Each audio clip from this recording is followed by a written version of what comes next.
Silence hung over Kiev, yet beneath the surface, activity hinted at something far from ordinary. By midday, reports began to emerge of rapid, coordinated operations within the city, signaling that Ukrainian forces had engaged a highly specialized target. According to sources monitoring the situation, an adversary unit, believed to be tasked with high-profile assassination objectives, had been intercepted before it could reach its intended operational markers. Official statements described the incident as a neutralized threat, yet analysts quickly noted inconsistencies between the narrative and observed operational footprints. In expert circles, the scale and precision of the operation suggested a level of preparedness and intelligence that extended well beyond routine security measures. But further details revealed that the situation was far more complex than any public statement implied. Field intelligence indicated that multiple teams had been moving through urban corridors, employing clandestine transport routes and attempting to avoid detection. Satellite imagery and ground-level reconnaissance revealed converging patterns, which, when analyzed in real time, suggested a deliberate attempt to target key strategic points. Analysts highlighted that these patterns did not align with normal movement for routine operational units. Instead, the combination of timing, speed, and tactical positioning indicated a mission with high-level authorization and critical objectives. Official sources, however, continued to emphasize containment and civilian safety, maintaining a narrative of controlled intervention. Reports from insiders within security coordination units revealed an intense and meticulously orchestrated response. Ukrainian forces had mobilized specialized teams to monitor, intercept, and neutralize the adversary unit with minimal exposure. Reconnaissance assets were repositioned, command centers heightened communication security, and rapid response contingents were deployed along projected infiltration routes. Analysts emphasized that such coordination required pre-existing intelligence on the adversary's structure, objectives, and operational methods, reflecting an insider understanding that went far beyond reactive security measures. In these carefully managed movements, the boundary between prevention and offensive interception became strategically significant. At the same time, signals intelligence indicated increased encrypted communications, suggesting attempts by the adversary to adjust tactics in real time. Experts noted that the intercepted unit was equipped for high-value operations, with mobility, concealment, and contingency capabilities optimized for stealth. The precision of Ukrainian interception suggested not only operational readiness but also real-time adaptation to evolving threats. Between official reassurance and the observable outcome, the true scale of the engagement remained partially obscured, leaving analysts to interpret the operation as both defensive and strategically preemptive. Civilian and urban observers reported heightened security measures and restricted movement across several districts, presented publicly as routine protection protocols. Analysts argued that these measures served dual purposes, ensuring operational security and containing information flow, thereby controlling public perception. Reconnaissance confirmed the presence of coordinated patrols and rapid response units positioned at key intersections, enabling immediate engagement if any operational deviation occurred. The layering of these measures suggested a highly structured and adaptive approach, designed to neutralize threats efficiently while minimizing exposure and collateral impact. By this point in the day, the convergence of tactical deployment, intelligence monitoring, and operational execution indicated a level of coordination that exceeded standard urban security protocols. Analysts highlighted that the synchronization between reconnaissance, interception units, and command centers implied planning that anticipated potential contingencies. Official statements remained limited, emphasizing only the neutralization of the threat, while insiders noted that the scale of the operation required both precision and flexibility to respond effectively to highly mobile, well-trained adversary units. The initial signals of the day revealed that what appeared externally as routine containment was, in fact, a complex operational orchestration. Ukrainian forces had effectively integrated intelligence, rapid deployment, and urban maneuvering into a seamless defensive-offensive operation. Observers emphasized that the visible neutralization was only the surface layer. Beneath it lay detailed strategic coordination, timing, and adaptive planning, all executed in real time. Possibly, it is worth following these developments closely. Some sources indicate that the operation may represent only the first phase in a broader strategic pattern of securing urban operational control. But further developments would soon demonstrate that the apparent calm and official assurances masked a far more intricate and decisive engagement than the public narrative suggested. By midday, the operational picture began to clarify with increasing specificity.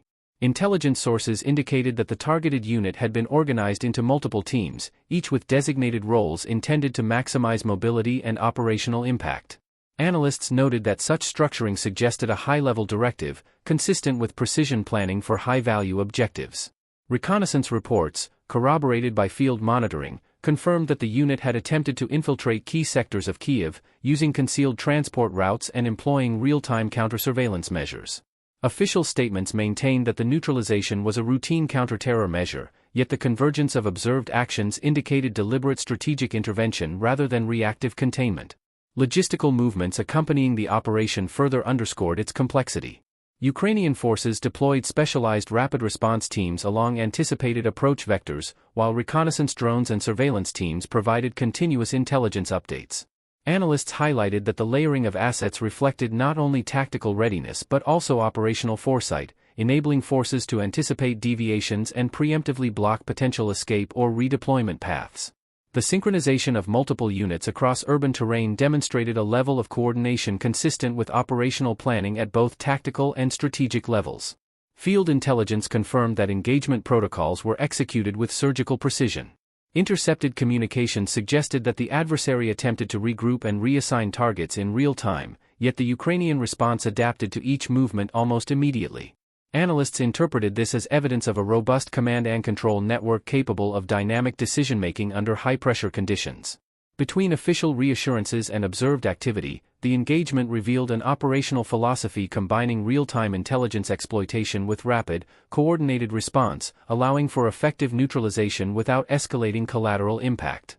Civilian and urban monitoring provided additional insight. Streets in critical districts had been temporarily restricted, ostensibly for safety and security, while specialized units conducted sweeps and perimeter control.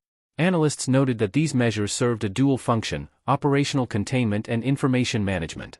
By structuring the operation to minimize public exposure, Ukrainian forces preserved both tactical advantage and narrative control, preventing premature awareness of the scale and precision of the intervention.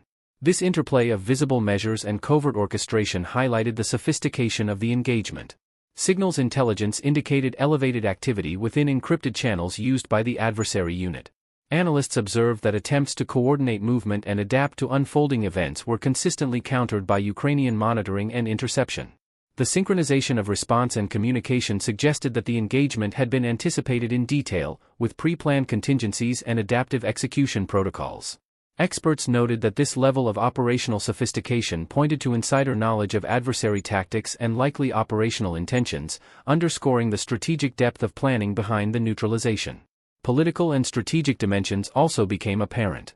Diplomatic channels reported heightened monitoring by neutral and allied observers, with briefings emphasizing the official narrative of routine threat neutralization. Analysts, however, noted subtle signals that indicated recognition of a larger operational significance. The day's events were not isolated; they reflected a coordinated capacity to project control and readiness, shaping both local security dynamics and broader strategic perceptions. In this sense, the engagement served as a demonstration of operational effectiveness while simultaneously sending calibrated signals to external actors. By this hour, independent observation suggested that the neutralized unit represented more than a single threat. Analysts emphasized that the elimination of multiple coordinated teams in real time required pre-existing intelligence, rapid deployment capability, and adaptive command oversight. The complexity of urban maneuvers, combined with intelligence exploitation and operational coordination, demonstrated a multi-layered approach to threat management. Official statements focused on public reassurance, but the operational reality reflected proactive, high-level planning and execution with precision that exceeded conventional counter-terror protocols. The operational orchestration highlighted a clear pattern: layered intelligence, rapid intervention, and adaptive urban maneuvering combined to neutralize a high-value adversary unit efficiently. Analysts suggested that the day's activity revealed a capacity not only to respond to threats but to anticipate and preempt them, effectively shaping operational dynamics while maintaining strategic control. Observers in expert circles emphasized that such precision indicated both advanced preparation and real-time adaptive capability, setting the stage for further security operations and tactical readiness within the urban environment. At this stage, the operation's intricacy became increasingly evident. Ukrainian forces had successfully integrated reconnaissance, rapid response, and urban tactical coordination into a seamless engagement. The neutralization of the adversary unit represented not merely containment but an active assertion of operational superiority, executed with both precision and strategic foresight. The visible outcome, while publicly described as routine, was underpinned by detailed orchestration, intelligence exploitation, and adaptive command execution. However, even as public statements emphasized stability, the internal assessment suggested that the engagement reflected a broader operational philosophy, one in which anticipation, coordination, and controlled visibility combined to shape both tactical outcomes and strategic perception. The day's events underscored the precision, readiness, and depth of planning involved, revealing that the neutralization was only one element of a wider operational framework, with implications that extended beyond immediate security measures. However, as midday advanced, signals from multiple sources began to reveal the deeper scope of the operation. Intelligence suggested that the neutralized unit was part of a broader network, designed for high-value targeted operations with operational autonomy and rapid adaptability.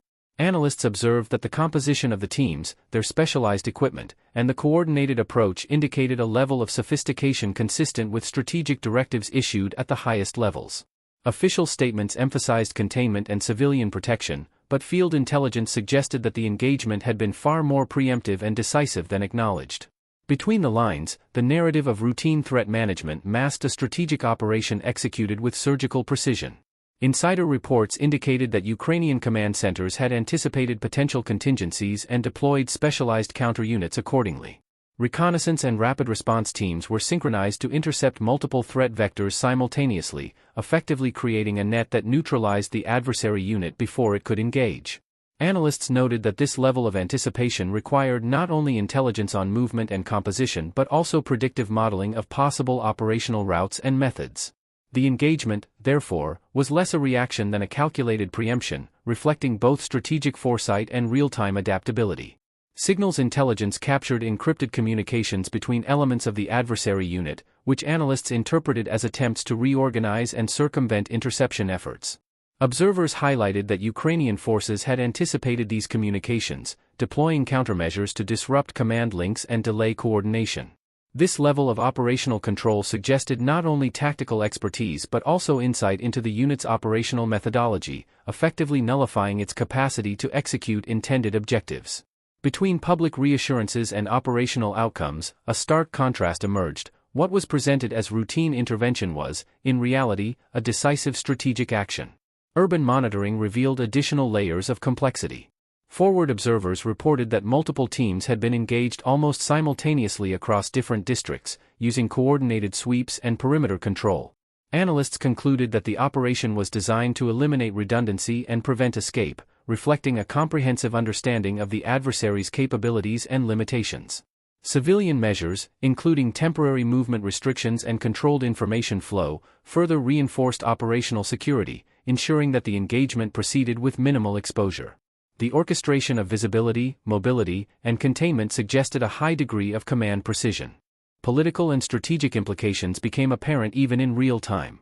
Diplomatic channels reported cautious messaging emphasizing routine neutralization, yet analysts noted that external observers were detecting operational patterns inconsistent with conventional counter-terror measures. The day's engagement, while operationally successful, also functioned as a strategic signal, demonstrating capabilities in both intelligence exploitation and rapid intervention. Observers suggested that the execution and timing of the neutralization served multiple objectives: operational success, deterrence, and shaping perception among potential adversaries. By this stage, it became evident that the intercepted unit was not an isolated threat. Analysts highlighted that its structure and operational planning suggested integration into a larger network capable of executing successive high-value operations. Ukrainian forces, by anticipating, intercepting, and neutralizing the unit with minimal exposure, effectively disrupted the network's operational capacity.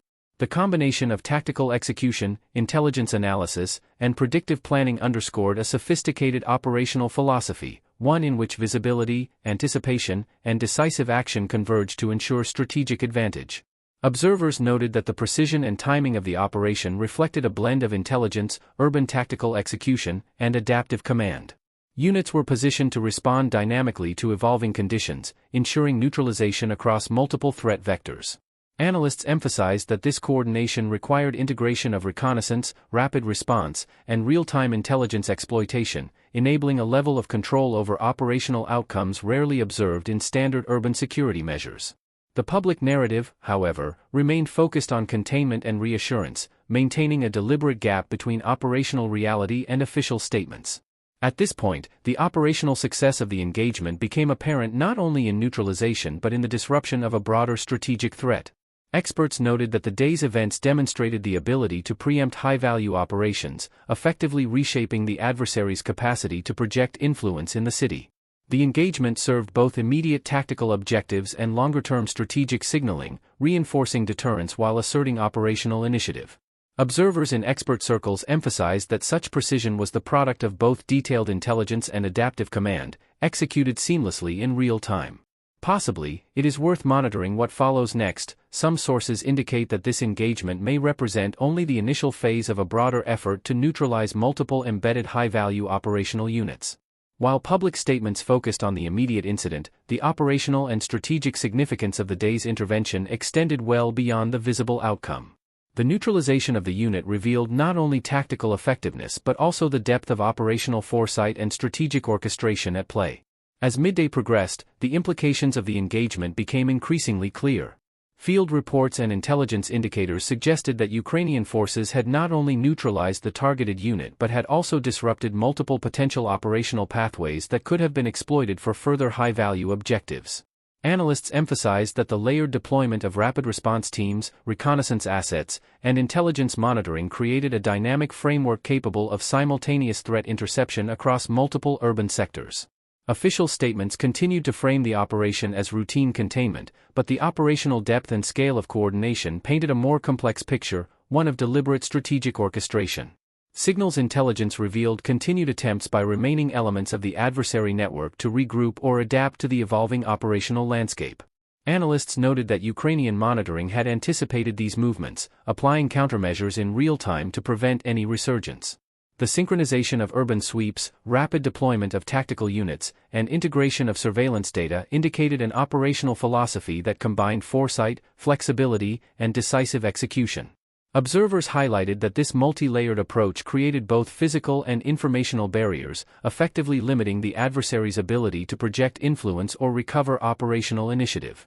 In parallel, logistical and tactical adjustments reinforced the operational advantage. Ukrainian forces had established temporary command posts, forward staging areas, and rapid communication links, enabling a continuous flow of intelligence and real-time coordination. Analysts observed that the efficiency and speed of these adjustments reflected not only preparedness but a systematic approach to neutralizing threats before they could escalate. The visible outcome, a neutralized high-value unit, represented only the surface layer. Beneath it lay a network of operational readiness designed to ensure ongoing control and responsiveness. Civilian and urban observers confirmed heightened, controlled security measures. Streets were temporarily restricted, checkpoints reinforced, and coordinated patrols deployed to monitor potential secondary threats. Analysts noted that these measures served dual functions: operational containment and public reassurance. By controlling the flow of both people and information, Ukrainian forces maintained the strategic advantage, reducing exposure while preserving situational awareness. The day's operation thus reflected a deliberate integration of tactical precision, urban maneuvering, and information management. Political and diplomatic dimensions began to reveal additional layers of significance. Briefings to neutral and allied parties emphasized routine threat neutralization, yet subtle indicators suggested recognition of broader operational capability. Analysts argued that the execution, timing, and precision of the neutralization sent strategic signals, demonstrating operational reach, intelligence integration, and rapid response proficiency. In effect, the day's engagement functioned not only as a tactical success but as a calibrated demonstration of deterrent capability, influencing both adversary decision-making and regional perception. Observers in expert circles highlighted that the operation's success depended on the interplay of multiple factors: pre-existing intelligence, rapid deployment, adaptive command, and urban tactical execution. Analysts emphasized that the disruption of the targeted unit extended beyond immediate neutralization, effectively preventing potential follow-on operations and degrading adversary capability within the operational theater. The synchronization of these elements, executed with real-time adaptation, illustrated a highly advanced operational doctrine where anticipation, observation, and decisive action converge. By this hour, multiple layers of the urban environment had been leveraged to operational advantage. Ukrainian forces had created overlapping zones of control, ensuring that any remaining adversary contingents faced constraints on movement, communication, and initiative. Analysts observed that the operation had effectively shifted the balance of urban operational control, imposing both immediate tactical dominance and longer-term strategic influence. Official narratives emphasized containment, but the operational reality demonstrated proactive control, anticipation of adversary intent, and precise execution under dynamic conditions. Intelligence assessments indicated that the neutralization had broader implications for adversary networks beyond the immediate urban theater. Analysts suggested that the interception of multiple teams in rapid succession disrupted operational continuity, degraded command capability, and conveyed a clear message about both reach and readiness. Field observations confirmed that forward-deployed units remained poised to respond to emergent threats, ensuring that operational momentum could be maintained if additional contingents attempted infiltration. The cumulative effect of these measures established a strategic equilibrium.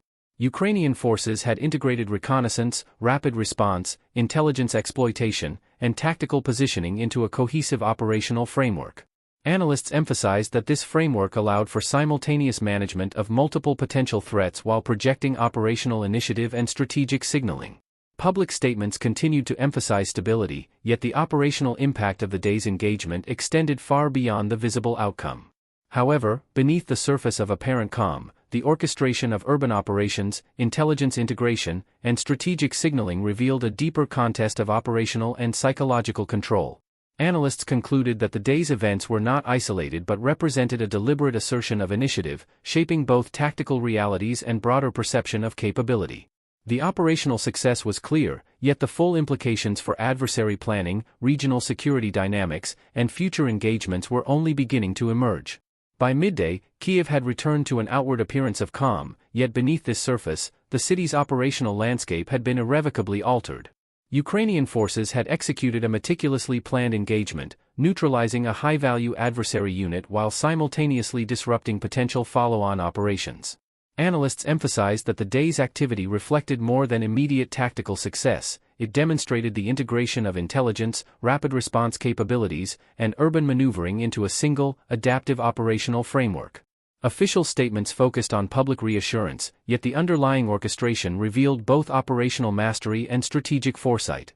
Signals intelligence indicated that the neutralized unit was part of a broader network, and its interception had degraded command and coordination capacity across multiple operational levels. Experts noted that this disruption extended beyond the immediate city theater, influencing adversary planning and constraining potential future operations. Field reports highlighted that Ukrainian forces maintained dynamic control over key sectors, ensuring rapid adaptability and sustained situational awareness. The operation, therefore, served both as an active neutralization and a demonstration of deterrent capability, conveying operational reach and precision without overt escalation. Civilian and urban monitoring confirmed that security measures remained controlled and deliberate. Streets and checkpoints were managed to ensure safety and information containment, reflecting a balance between operational effectiveness and public perception. Analysts noted that the coordination of these measures, in tandem with rapid response deployment and real-time intelligence integration, exemplified a strategic approach that leveraged both visibility and controlled concealment. The day's operation had not only neutralized a direct threat but had reshaped the operational landscape, establishing conditions for sustained urban security and strategic initiative. Political and diplomatic observers highlighted subtle but significant messaging embedded within the engagement. While official briefings emphasized routine threat neutralization, analysts noted that the precision, timing, and breadth of the operation conveyed a broader capability to anticipate, disrupt, and control high-value adversary operations. The execution served as both a tactical success and a strategic signal, reinforcing deterrence and shaping perception among external actors. Experts emphasized that this dual function, operational and informational, underscored the sophistication of modern urban security and counterintelligence doctrine. By this hour, the operational success of the day had established a new equilibrium. Ukrainian forces had integrated reconnaissance, rapid response units, and adaptive command into a coherent and resilient framework. Analysts noted that the neutralization of the adversary unit was only the visible layer. Beneath it lay continuous situational monitoring, logistical readiness, and intelligence exploitation, ensuring that operational initiative remained firmly in Ukrainian hands. The orchestration of timing, positioning, and predictive analysis had created conditions in which the city's security environment could be actively managed, even under the threat of further attempts. Observers highlighted that the day's engagement reflected a broader operational philosophy: anticipation, precision, and controlled visibility combined to shape both immediate outcomes and longer-term strategic posture. Analysts concluded that the operation had demonstrated not only the capability to neutralize high-value threats but also the capacity to influence adversary behavior through proactive operational control. The seamless integration of intelligence, tactical execution, and strategic signaling underscored the depth of planning and foresight behind the engagement. The day's events also carried implications for regional security and adversary calculus. Neutral and allied observers noted patterns that suggested a capacity for sustained operational oversight, rapid adaptation to emergent threats, and preemptive neutralization of high-value units. Analysts emphasized that these capabilities were as significant strategically as they were operationally, altering perceptions of initiative, reach, and control. The neutralization of the unit demonstrated that operational dominance could be asserted not through confrontation alone but through anticipation, coordination, and decisive preemption. At the surface, Kyiv remained calm, streets reopened, and public narratives emphasized routine security. Beneath this calm, however, a sophisticated operational framework had been established, integrating intelligence exploitation, tactical precision, and strategic foresight. Analysts noted that the day's engagement created conditions for future operational advantage, ensuring that both immediate and potential threats could be managed with controlled decisiveness. The visible outcome, while significant, represented only one facet of a broader operational architecture designed to maintain initiative, deter adversary planning, and shape perception. On first inspection, the city appeared to have returned to normalcy. Yet for those attuned to operational signals, the day marked the establishment of a new operational standard, one in which intelligence, rapid response coordination, and strategic foresight combined to preempt threats before they could manifest. Analysts emphasized that the full significance of the engagement would continue to unfold over subsequent hours and days, revealing the depth of preparation and the sophistication of tactical orchestration. At first glance, stability remained. But for those observing the operational signals, the day revealed the opening of a phase whose implications would emerge gradually, shaped by the controlled interplay of anticipation, precision, and strategic execution.